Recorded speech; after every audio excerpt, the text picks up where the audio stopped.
always paid with cards that made noise, gold edges, metal bodies. A little clink when they hit the table, like punctuation marks at the end of his sentences. He liked the sound of power, and he made sure I heard it. He'd glance at the bill, smirk, and slide the card across. It's fine. I've got it. Like he was doing me a favor for being there, like the meal was a gift I hadn't earned. I thanked him at first, every time, out loud, in smiles, in laughter that bent around his ego. But inside, something smaller than gratitude grew. It was awareness that I was being calculated. He never said I owed him, not in so many words. But he had ways of reminding me what he paid for, the trips, the clothes, the dinners, the rent. I don't mind helping, he'd say. It's just, I work hard. I work too, just not the kind he respected. Freelance, remote, project-based. He called it cute. It's good that you have hobbies. When I got my first real client, I told him, his first question, what are they paying you? Not congratulations, not pride. Just a number. He started comparing. Not just salaries, but time. While you're on your laptop in your pajamas, I'm out there negotiating with real people. As if my value was tied to who saw me work. As if privacy made effort invisible. Money wasn't the only currency he used. He kept score with favors. Tracked emotional investments like interest rates. And he liked to remind me, when I pushed back, you'd be nothing without me. Said it once, casually, at dinner, then laughed like it was a joke. But I didn't laugh because I didn't need to, because by then, I already had the card. Not the one he gave me access to. Not the one with his name on it, his limit, his rules. Mine. With my name, with my money, with my limits set by me. He didn't know about it. Because I learned early, power only shifts when you stop. Announcing it. It started with $32. And a password he didn't know. The first deposit sat alone in a digital vault. No shared access. No linked email. No notifications popping up on a device he'd scroll through while pretending not to check my phone. It was small. Insignificant even, but it was mine. My first client paid me in parts. $120 for the design, $1.40 for the revision, $25 for a rush delivery he never said thank you for. I transferred every dollar into that account, quietly, ritually, like a habit built. In survival, he once said, everything we have, we built together. But that wasn't true. He bought and I adjusted, he provided and I justified. He built comfort for himself and called it a home for to. So I built something else. A shadow account, a silent buffer, a version of myself that didn't need permission to breathe. He loved transparency. As long as it was one-sided. He wanted to know where I was, what I spent, who I spoke to. But his money, off limits, his inbox, private. His passwords, a blank stare. So I mirrored him, not in revenge. In reflection, I stopped oversharing. I stopped apologizing for needing space. And I started investing in the version of me he never bothered to meet. I bought a prepaid card first. No name on it, just numbers and freedom. He found it once in my desk drawer. What's this? I shrugged. Emergency stuff. He smiled. You're cute when you play responsible. But I wasn't playing. I was planning. Eventually, I got the real card, a proper bank account, statement history, digital logins. I named the account something ironic, contingency. Not for escape. Not yet. Just for the day I needed to remember that I was real, that I had value. That I could walk away if the door ever became too small. I paid for groceries once with it. He never noticed, too busy checking his notifications, liking other women's photos with the brightness turned low. He never noticed the new phone plan, or the fact that I stopped logging into our shared calendar, or that I started scheduling work calls during his favorite shows. He never noticed that I had. Stop needing him. It was his idea. Of course it was. The restaurant, upscale, but loud. The kind of place where conversation competes with laughter.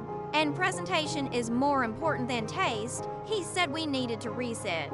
That we hadn't connected in a while, I knew what that meant. He wanted to be seen, with me beside him, smiling in a dress he picked out for me 3 months ago. He made the reservation under his name, told me not to worry about anything, that he had it handled. I almost laughed, but I didn't, because I wanted to see how he would handle it when the controls slipped between his fingers like cold silverware. We sat at a window table. He ordered for both of us, like always, then leaned back in his chair like he owned the air. You look good tonight, he said, scanning the room behind me. Almost makes this whole week worth it. I nodded. Took a sip of water. Not because I was thirsty, but because it gave me an excuse not to speak. He talked about himself, his work, his stress. How nobody respected how much he did. I watched. His wine glass. It emptied as quickly as his attention span. Then came the pause. He leaned in, resting his elbows on the table, fingers interlaced like a closing trap. I don't say this to hurt you, he began, but sometimes I think you. No, if it weren't for me, you'd be. He smiled, a soft, almost kind expression, like he was doing me a favor by finishing the sentence. You'd be nothing without me. There it was, out loud, clear, polished. The thought he'd been saying in pieces for months, now handed to me, on a plate as cold as the food had become.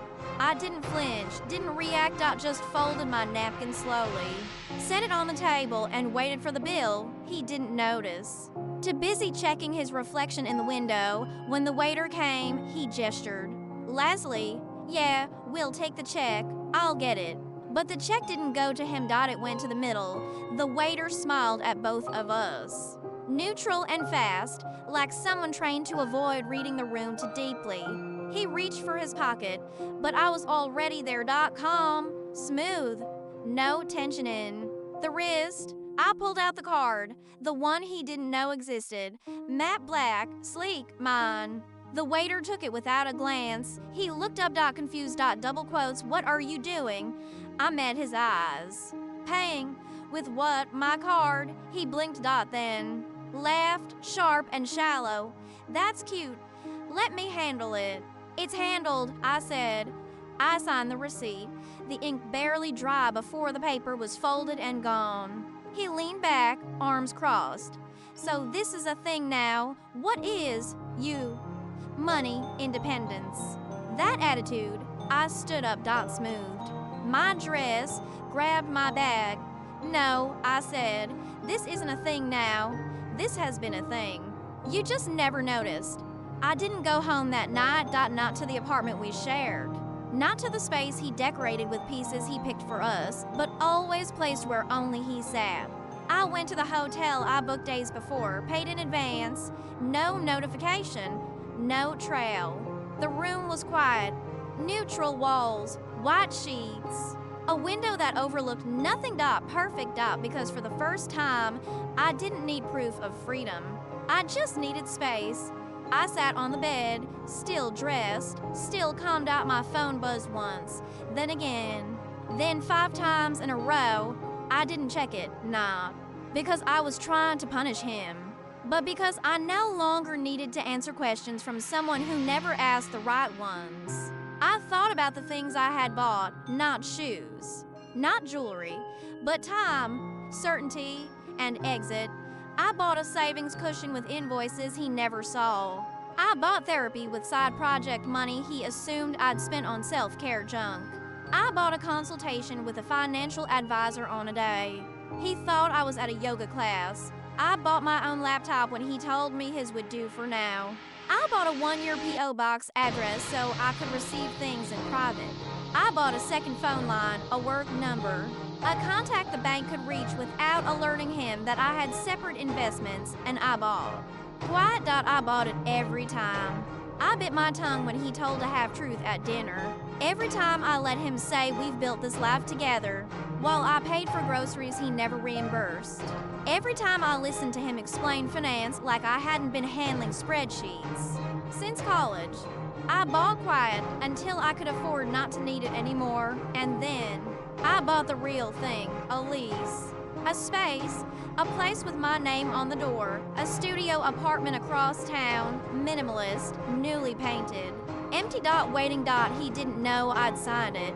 Didn't know I'd moved half my belongings into a storage unit weeks ago. Didn't know the toothbrush. In our bathroom was a decoy. He never saw the weight I carried because he never bothered to lift it dot now. I didn't need him to. He once said I brought nothing into the relationship, but I brought silence, strategy, and strength dot and now. I was bringing all of that with me out the door. By morning, I had 17 messages, 3 missed calls, 2 voicemails, and 1 paragraph disguised as concern. Are you okay? This isn't like you. We should talk. I can fix this. You're being dramatic. You always do this when things get real. There it was again, narrative. He didn't want to know how I was. He wanted to edit the version of me in his story, the one where I was ungrateful, impulsive, unstable. But I wasn't in his story anymore. I had logged out. He used to say I was too sensitive. Now he said I was cold. Funny how quiet becomes threatening when you stop using it to cushion someone else's comfort. At noon, he sent another one. You walked away over a dinner bill, really, still clinging to symbols. Still mistaking money for power, still blind. I opened the message typed deleted typed again, paused. Because there's a kind of reply that sounds like anger and another that sounds like closure. And I didn't owe him the first .so I wrote. It wasn't about the card, it was about the silence. After you said I was nothing, and how, for the first time, I didn't believe you. Then I hit send and blocked the number. He tried again, email, social media. Even a voicemail from a friend of his. He's worried. He didn't mean it. But that was the thing. He did mean it. Every minimized dream. Every backhanded compliment. Every time he called what I did small, even when I carried him through his own losses. He meant it, because it was never a slip of the tongue. It was the language he spoke fluently. The difference now? I no longer needed to translate it into something kind. I packed the rest of my things that afternoon. Left behind what I didn't want. Old cards. Framed photos, the books he never read but insisted we display. At the bottom of the drawer was a birthday card from him. It read, "To the best thing that ever happened to me." I smiled, set it aside, and left the apartment key next to it. The new apartment was small, not in a sad way. In a way that felt deliberate, intentional. Like the life I had now, smaller on the outside, but no longer crowded on the inside. There was no expensive dinnerware, no curated furniture, no second closet filled with clothes that weren't mine. There was 1 chair, 1 desk, 1 quiet, and it was enough. I used my card to buy a rug. Simple, soft, unfolded like a promise across the living room floor. I stood over it, receipt in hand, and didn't feel guilt. Not for spending, not for leaving, not for finally choosing myself. The card had my name. Just mine, not linked to his bank account, not authorized by his finances, not borrowed, not shared. Mine. To syllables printed in clean black ink on plastic that symbolized something more permanent than luxury. It wasn't about money. It never had been. It was about space. Mental, emotional, financial. Space to say no, space to grow, space to remember who I was before I was reduced to his echo. Sometimes I'd still hear his voice in my head. You'd be nothing without me. But now, when that line surfaced, I could look around and see the contradiction in every corner. My walls, my calendar, my plans. He measured worth by visibility. What was loud? What was obvious? What came with applause? But real strength is built in. Quiet, stacked slowly, layered like patience. I no longer needed to prove him wrong. I just needed to stop living under his logic. I updated my contact info, opened a new business account, filed taxes for my freelance work proudly, without disclaimers, and when I paid rent, I paused after pressing submit, not out of fear, but because I wanted to feel the click. The exact moment where I paid for my own peace, that peace didn't come with applause. Didn't trend on timelines, didn't arrive with a love song or a "you go, girl." It came in stillness, in knowing. In walking past mirrors without needing to check for damage. People think strength is loud, but strength is knowing when to walk away without slamming the door. I didn't tell anyone what I'd done. I didn't need to, because this new life didn't require explanation. Only presence, only breath, only me. And when I opened my wallet and saw my name there, centered, clean, sharp, I knew that card wasn't just a payment method. It was my receipt for everything I survived and everything I built when no one believed I could.